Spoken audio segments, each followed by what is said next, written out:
Bonsoir, bonsoir, bonjour, ça dépend de l'heure à laquelle vous me regardez. Ce soir, une fois de plus, nous allons parler de la parole de Dieu. Nous allons lire le livre de Luc. Alors, bonne année 2020. Je vous souhaite tous mes vœux les meilleurs, comme on dit chez moi. Mes vœux les meilleurs. Que le Seigneur vous bénisse, que le Seigneur vous remplisse encore et encore de ses grâces et de ses bénédictions. On va prier et nous allons lire ensemble la parole. Seigneur, je te rends grâce. Merci pour ce temps de partage. Merci pour ta main puissante qui est établie dans nos vies.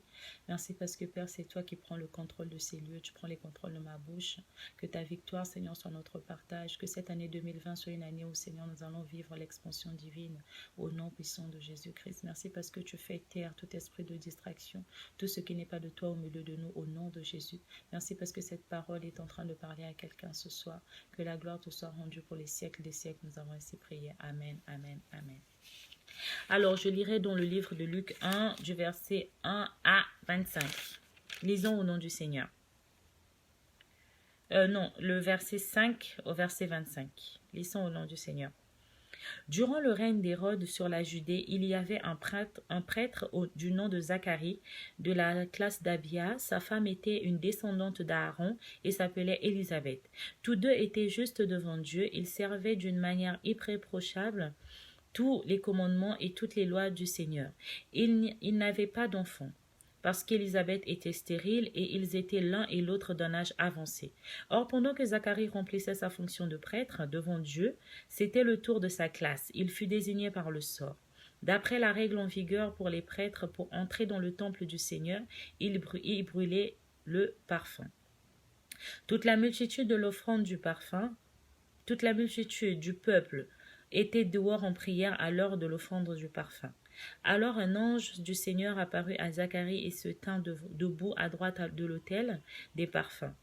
Zacharie fut troublé en le voyant, et la peur s'empara de lui. Mais l'ange lui dit, « N'aie pas peur, Zacharie, car ta prière a été exaucée. Ta femme Élisabeth te donnera un fils et tu l'appelleras Jean. Il sera pour toi un sujet de joie et d'allégresse, et beaucoup se réjouiront de sa naissance. Car il sera grand devant le Seigneur, il ne boira ni vin, ni boisson alcoolisée, et il sera rempli de l'Esprit Saint dès le ventre de sa mère. Il ramènera beaucoup d'Israélites au Seigneur, leur Dieu. Il marchera devant Dieu avec l'esprit et la puissance d'Élie, et les rebelles à la sagesse des justes, afin de préparer pour le Seigneur un peuple bien disposé.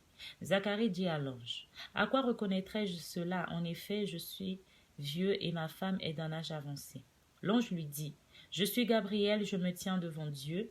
J'ai été envoyé pour te parler et pour t'annoncer cette bonne nouvelle. Voici, tu seras muet et tu ne pourras plus parler jusqu'au jour où cela arrivera parce que tu n'as pas cru à mes paroles qui s'accompliront au moment voulu. » Cependant, le peuple attendait Zacharie et s'étonnait qu'il s'attarde si longtemps dans le temple. Quand il sortit, il ne pouvait pas leur parler et ils comprirent qu'il avait eu une vision dans le temple. Il s'exprimait par des signes et il resta muet. Lorsque ses jours de service furent terminés, il rentra chez lui quelque temps après et sa femme Élisabeth fut enceinte. Elle se cacha pendant 5 mois, disant, « C'est l'œuvre que le Seigneur a faite quand il a porté le regard sur moi pour enlever ce qui faisait ma honte parmi les hommes. » Amen, amen, amen, amen. Alors, on voit que Zacharie était un prêtre. Right? On voit que Zacharie était un prêtre. Donc, c'était quelqu'un qui connaissait la parole. Forcément. Parce que la parole de Dieu nous dit que les deux étaient justes devant Dieu. Ils servaient d'une manière irréprochable tous les commandements et toutes les lois du Seigneur. Donc, monsieur et madame étaient des personnes qui craignaient le Seigneur. C'était des personnes qui étaient justes devant Dieu. Et on se rend compte qu'on n'a pas dit juste devant les hommes. On a dit juste devant Dieu. Vous vous rendez compte de la grâce que c'est d'être retrouvé juste devant Dieu? Combien de personnes de nos jours, aujourd'hui, moi y compris, pouvons être là et dire que nous sommes justes devant Dieu? On a forcément des failles quelque part, mais eux ont dit qu'ils étaient irréprochables, en couple en plus, hein. Ce n'est même pas une personne, les deux, ils étaient irréprochables. Que le Seigneur nous fasse grâce afin que nous soyons irréprochables aussi devant Dieu, que nous soyons trouvés justes devant Dieu. Donc, voilà ce que je voulais dire. Donc, juste devant Dieu, le Seigneur les a... Et malgré en fait qu'ils étaient juste devant Dieu, on voit que il y avait quand même la stérilité dans ce foyer. Il y avait quand même des challenges dans ce foyer. Ce que je veux dire, c'est que euh, tu peux peut-être traverser des problèmes de stérilité, de chômage, de rupture. Je sais pas, peut-être que tu as rompu avec quelqu'un, des problèmes d'abandon, des situations.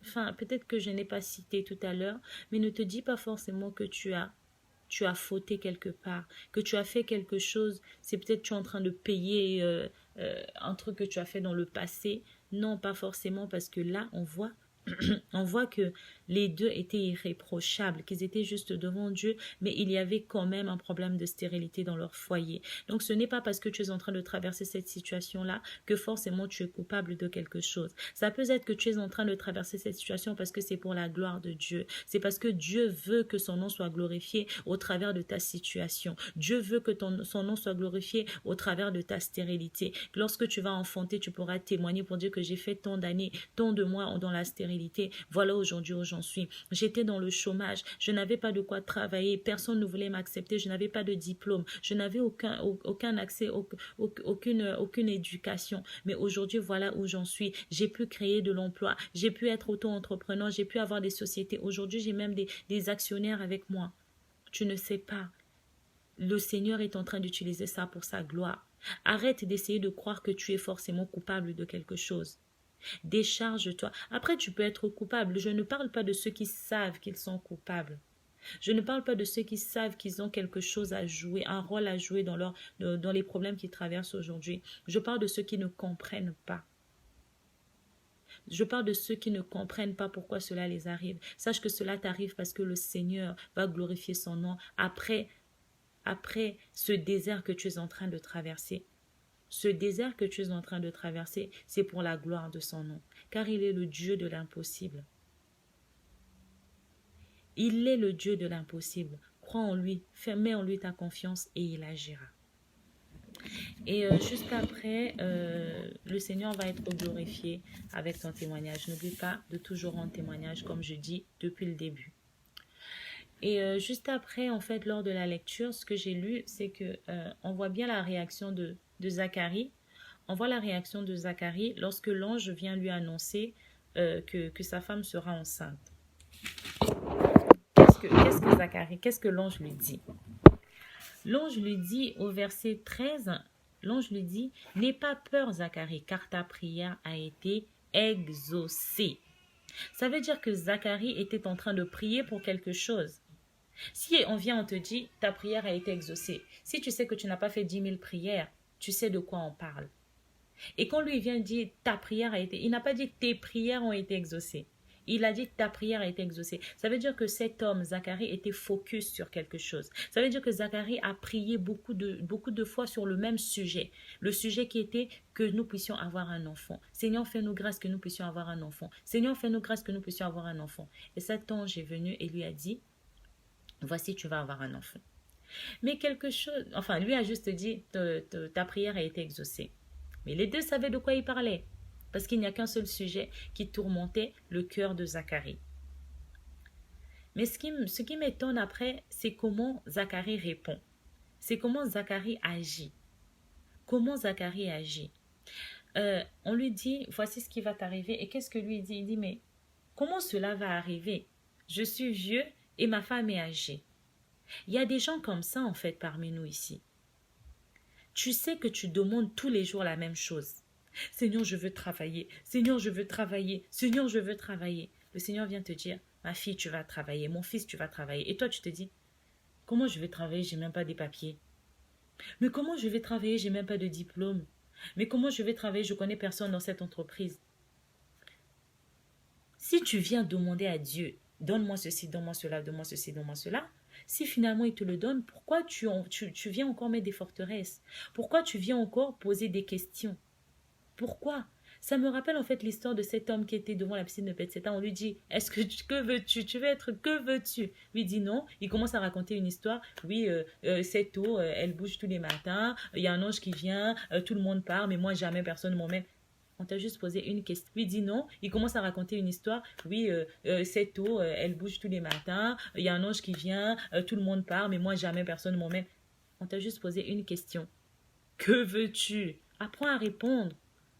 Apprends à répondre. Que veux-tu? Et là, le truc, c'est ta prière a été exaucée. Pourquoi on te dit ta prière a été exaucée? Pourquoi toi, tu es en train de venir avec des histoires de dire non, mais regarde, il y a telle situation, je n'ai pas les papiers, non, je n'ai pas le financement. Le Seigneur a dit ta prière a été exaucée. Ta prière a été exaucée. C'est pas à toi de commencer à dire oui, mais je n'ai pas le financement, comment ça va se passer, mais je n'ai même pas de prétendant, comment ça va se passer. Ta prière a été exaucée. Si Dieu vient te dire ta prière a été exaucée, c'est qu'il sait qu'il va t'envoyer un prétendant. Il sait que tu n'as pas de copain actuellement. S'il vient te dire ta prière a été exaucée, c'est parce que tu as pleuré pour le mariage tous les jours, tous les soirs. Tu lui as raconté ça tous les jours et finalement il t'envoie un ange pour te dire ta prière a été exaucée. Parce que oui, tu viendras me dire mais Laura, je n'ai jamais entendu un ange. Ça peut être un pasteur, ça peut être une prédication, ça peut être un rêve. Et qu'est-ce que tu trouves de mieux à dire? C'est mais je n'ai pas de prétendant, comment tu veux que je me marie? Attends, tu crois que quand Dieu il dit ta prière a été exaucée, il pense que tu vas aller te marier tout seul devant la mairie? Bah non, tu vas être avec quelqu'un forcément. Donc quand il te dit ta prière a été exaucée, c'est que toute chose va concourir à ton bien. C'est qu'il va envoyer l'homme de ta destinée sur ton chemin et tu vas le reconnaître. Tu vas le reconnaître. Tu ne peux pas dire à Dieu, voici, et on t'envoie la réponse et toi tu dis, mais comment ça va se passer? Tu veux envoyer quelque chose, je ne sais pas, tu veux commencer un business, le Seigneur vient te dire ta prière a été exaucée et toi, mais je n'ai même pas de fonds pour commencer, je n'ai même pas mon capital. Mais pourquoi tu t'acharnes à chercher le défaut, le problème, lorsque le Seigneur est en train de te dire que tout est accompli? Quand on te dit ta prière est exaucée, tu as prié pour l'arthrose, tu as prié pour les maux de dos, tu as prié pour je sais pas, le fibrome. Le Seigneur te dit, tu vas être guéri. Et toi, tu dis, mais voici le résultat. Ça dit que la maladie est toujours là.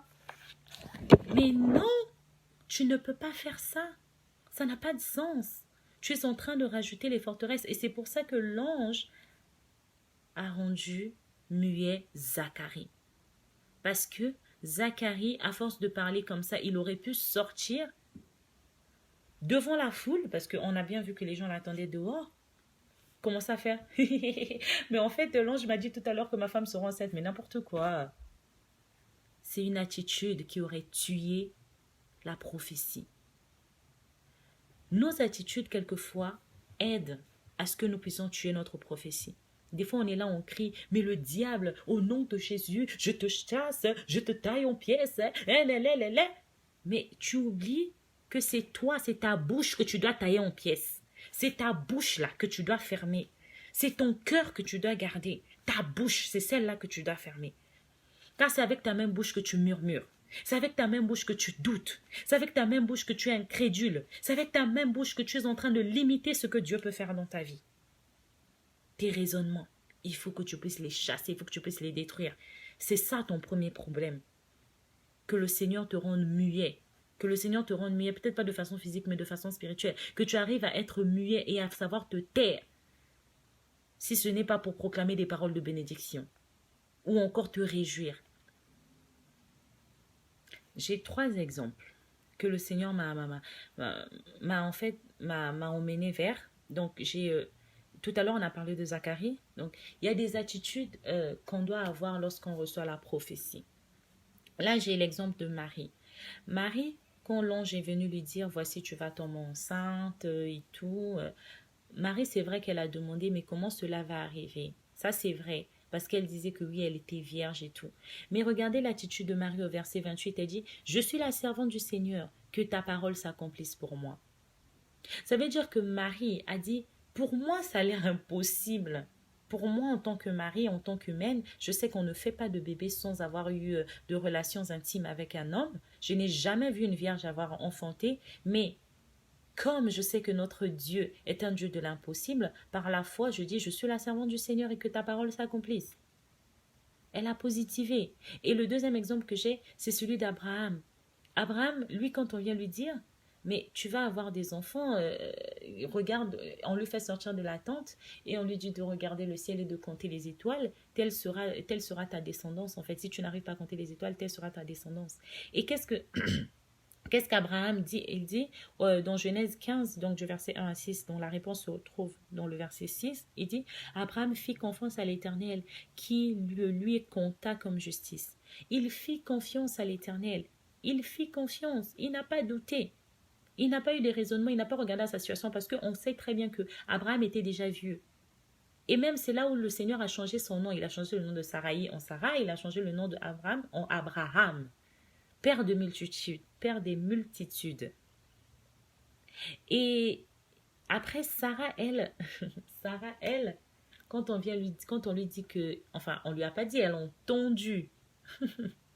Donc, on parlait à Abraham, mais elle a entendu de là où elle était dans sa tente. Et elle a ri. Elle a ri, pourquoi? Parce que, c'est ce que je disais tout à l'heure, c'est que tu trouves les choses insensées. Quand Dieu te dit quelque chose, tu trouves ça insensé et tu ris. Mais pourquoi tu ris? Tu es en train de diminuer en fait l'effet de ce que le Seigneur, de ce que le Seigneur a prévu pour toi. Le doute, ça c'est une façon de douter en fait. Il y a des réactions qui montrent que tu as la foi. Il y a des réactions qui montrent que tu doutes. Quand tu hésites, quand Dieu par exemple te dit, Dieu, je prends un exemple. Dieu te dit, tu vas monter une entreprise. Et tu sais que tu n'as pas le capital. Tu ris, tu hésites. Mais quelqu'un qui a la foi, qu'est-ce qu'il fait? Il dit, ok Seigneur, alors notre business, ça sera quoi? Ça sera quoi? On sera basé sur quoi? Une prestation de service? On va vendre quelque chose? On va commencer à rénover des maisons? On va faire quoi? Je veux savoir. Et là, tu commences. Tu vas à la préfecture, tu te renseignes comment on fait pour créer une entreprise et tout, même si tu ne sais pas encore quel est l'objet de l'entreprise. C'est ça qu'on appelle la foi. C'est ça qu'on appelle la foi. Tu dis, Seigneur, que ta parole s'accomplisse sur ta servante, que ta parole s'accomplisse sur ton serviteur. Ayons des attitudes comme Marie et comme Abraham. N'ayons pas les attitudes de Zacharie et de Sarah. Surtout Zacharie là, qui était un prêtre, qui partait prier tous les jours, comme toi qui es en train de me regarder, qui prie tous les jours pour le même sujet. Et quand l'ange vient te dire, voici ce qui va t'arriver, et toi, tu es là, tu demandes encore à Dieu, mais comment on va faire ceci, cela? Ma chérie, arrête de demander. Non, mais arrête de demander au contrôleur, est-ce que vous avez la monnaie? Non, monte dans le bus, monte dans le taxi. Le chauffeur, quand vous allez arriver sur place, là, il va chercher la monnaie. Il va chercher la monnaie? Monte dans le taxi, arrête de demander, chauffeur, est-ce que tu as la monnaie de 10 000? S'il n'en a pas, il va te laisser. Et tu vas arriver en retard là où tu partais. Tu vas arriver en retard.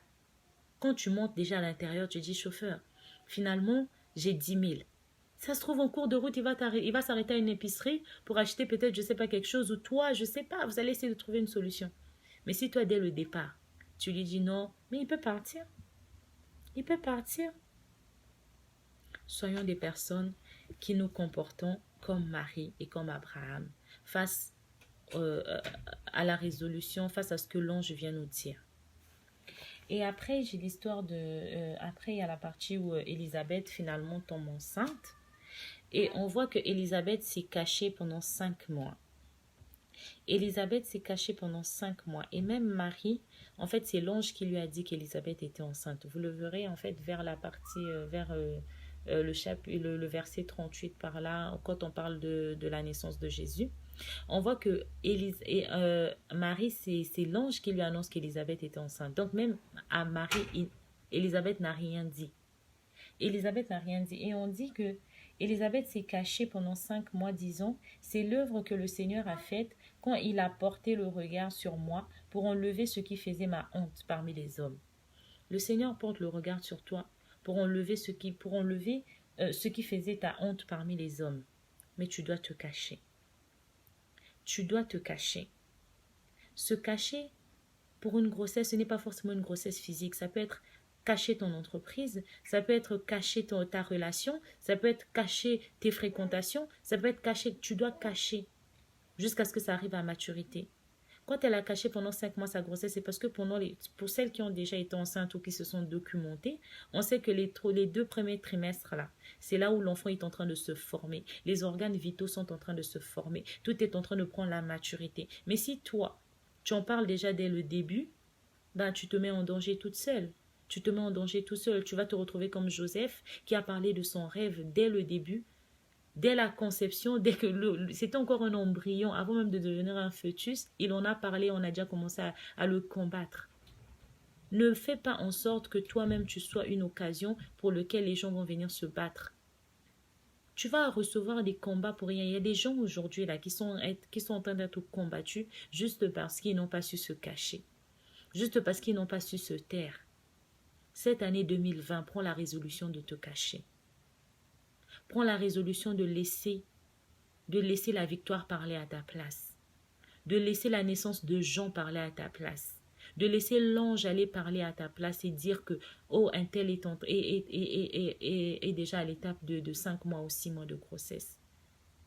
Ne sois pas la personne qui va emmener ton projet, ton mariage, tes finances, tes papiers ou je ne sais pas quoi à ne pas voir le jour parce que tu t'es connecté aux mauvaises personnes, parce que tu as parlé trop tôt.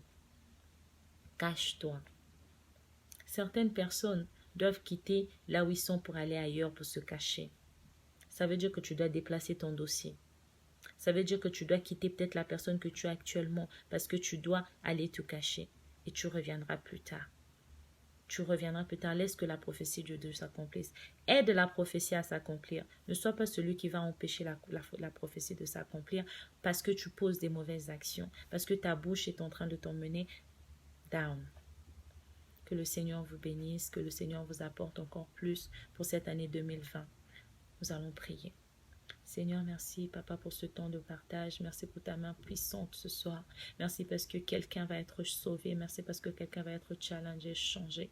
Nous savons que cette année 2020, Seigneur, c'est une année où nous allons vivre le miraculeux. C'est une année où, Seigneur, Papa, nous n'allons plus vivre les mêmes expériences. Nous n'allons pas rester, Seigneur, dans les mêmes situations. Merci parce que, Père, tu nous montres, Seigneur, Papa, comment nous devons nous comporter. Merci parce que tu emmènes encore notre foi afin que nous soyons obéissants, afin que nous soyons des personnes lorsque nous entendons la prophétie, que nous ne puissions pas douter, que notre pensée, Seigneur Papa, soit en accord avec nos actions. Merci parce que, Seigneur, nous nous cachons aussi jusqu'à maturité de ce que tu as prévu pour nous. Que la gloire te revienne. Je te recommande cette soirée, que tes anges soient avec tes enfants. Merci pour ta puissance. Au nom puissant de Jésus, nous avons ainsi prié.